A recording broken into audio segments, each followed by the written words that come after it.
ألا لله الدين الخالص. اچھا سر، یہ اعتراض کیا جاتا ہے مولانا اسحاق رحمہ اللہ پہ کہ انہوں نے بڑا بلنڈر کیا تھا کہ کمالات نبوت ابھی تک جاری ہیں، اور یہ بلنڈر کا باقاعدہ لفظ انہوں نے کہا جی کہ ان کی ساری ختم نبوت کی جو ویڈیوز ہیں وہ ایک طرف اور ان کا یہ ایک بلنڈر ایک طرف. تو یہ انہوں نے کیا بات کر دی تھی سر اتنے بڑے عالم دین نے؟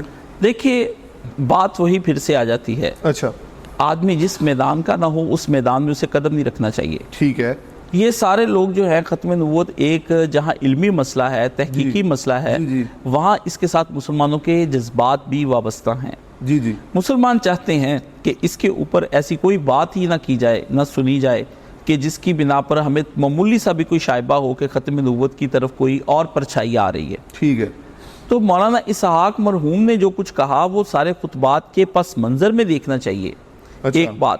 دوسرا جو انہوں نے اس بات کو بیان کیا، یہ کمالات ختم نبوت، یہ مسئلہ پرانا علماء کے ہاں ڈسکشن اس کی ہوتی آئی ہے کہ یہ اصل میں مسئلہ کیا ہے. میں اس بسمن میں آپ کو یہ بتاتا ہوں کہ یہ میرے پاس ایک کتاب ہے ختم نبوت.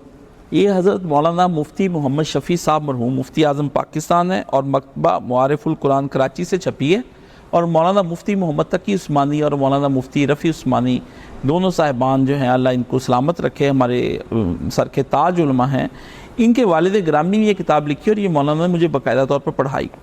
اب اس کتاب کا جو کہ 3 حصے تھے، جو اب ایک ہی حصے میں ایک ہی جلد میں تینوں حصے آ گئے، تو اس کا جو حصہ دوم ہے اس میں انہوں نے اس مسئلے کو ڈسکس کیا ہے کہ اگر نبی علیہ السلام نے انہوں نے کہا کہ کمالات ختم نبوت جو ہے اس پر بحث کرتے ہوئے انہوں نے کہا اس حدیث سے یہ بھی معلوم ہوا کہ نبوت کے انقطاع سے یہ لازم نہیں آتا کہ کمالات نبوت بھی منقطع ہو جائیں، بلکہ اس امت میں بھی کمالات نبوت موجود ہیں، البتہ عہدہ نبوت نہیں دیا جاتا.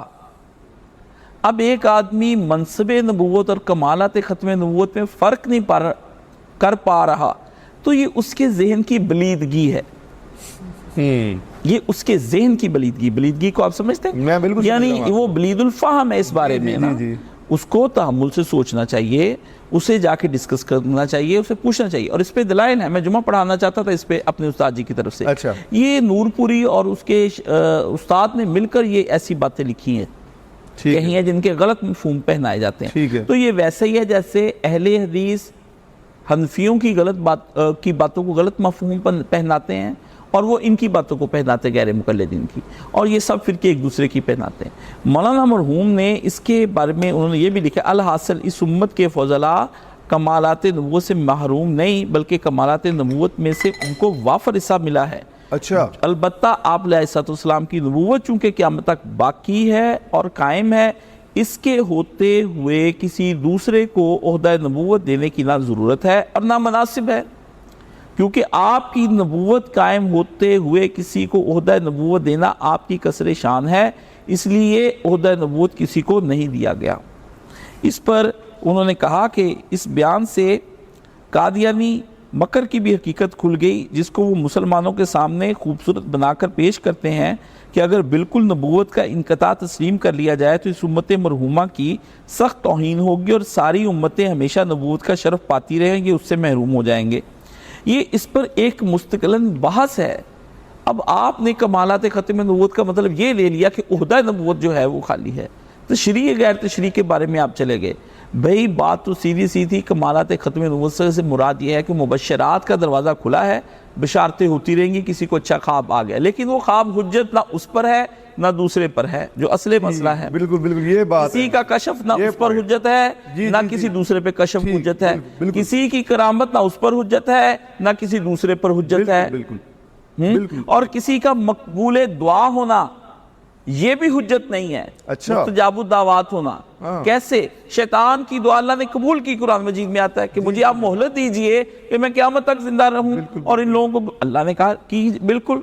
اور وہ شیطان کو بھی کئی کشف ہوئے ہیں، نہ کشف حجت ہے، نہ کسی کا اکرامت حجت ہے، نہ کسی کا مستجابات دعا ہونا حجت ہے، نہ ابھی کسی کا ہم قرب خداوندی پا لینا حقیقی طور پر. یہ کوئی آدمی دعویٰ نہیں کر سکتا کہ میں نے حقیقتاً قرب خداوندی پا لیا ہے، ایسا کچھ نہیں ہے، اور میں لوگوں پر اب حجت ہو گیا ہوں.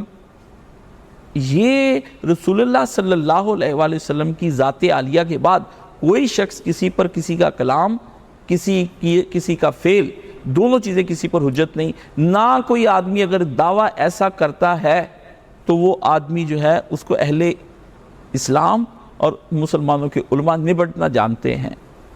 ٹھیک ہو گیا، ٹھیک ہو گیا. اچھا سر، آخر میں اس سے یہ بات سمجھ لیں کہ مولانا اسحاق اکیلے کمالات ختم نبوت کے نہیں، مفتی شفیع صاحب کا بھی بتایا نا یہ کہ کمالات ختم نبوت کی بات کرتے ہیں. ٹھیک ہے. اگر ابن عربی رحمۃ اللہ علیہ نے کیا تو ابن عربی کی کتاب کی عبارت مجھے پڑھ کر دکھا دیں. اور جوید احمد غامدی صاحب نے صریحاً انہوں نے الزام لگائے ہیں حضرت ابن عربی پر دوسری کتابوں سے لے کر کے ترجموں کے ساتھ. اچھا اچھا اچھا. اور ان پر اب ڈاکٹر زاہد صدیق اور ڈاکٹر عمیر احمد صدیقی صاحب ہیں، یہ عمیر. دو بڑے پڑھے لکھے آدمی، انہوں نے ختم نبوت پر ایک کتاب لکھی ہے جس میں ابن عربی کے موقف کو واضح ان کی عبارتوں سے کیا ہے. مولانا اسحاق صاحب کی فتوحات مکیہ اگر کوئی آدمی میرے پاس آ کر دیکھے، جو نسخہ انہوں نے پڑھ رکھا ہے، جس قدر گہرائی سے پڑھا ہے، باتیں گہری ہیں. پھر کہتا ہوں کہ E=MC²، بھلے بندہ انجینئر ہو جائے یا ڈاکٹر ہو جائے، اس کی سمجھ میں نہیں آ سکتا. وہ یہی کہے گا یہ کیسے بنے گا. اس کے لیے ایک مطالعہ، ایک علم، ایک ریاضت، ایک مجاہدہ چاہیے. یہ مجاہدہ کھانے پینے کا نہیں ہے، یہ مجاہدہ علمی ہے. اور کسی مجتہد الاثر کے نیچے رہ کر اگر آدمی نے اچھا دین سیکھا ہو تو وہ جو ہے ایسی بڑی بات نہیں کہہ سکتا ہے.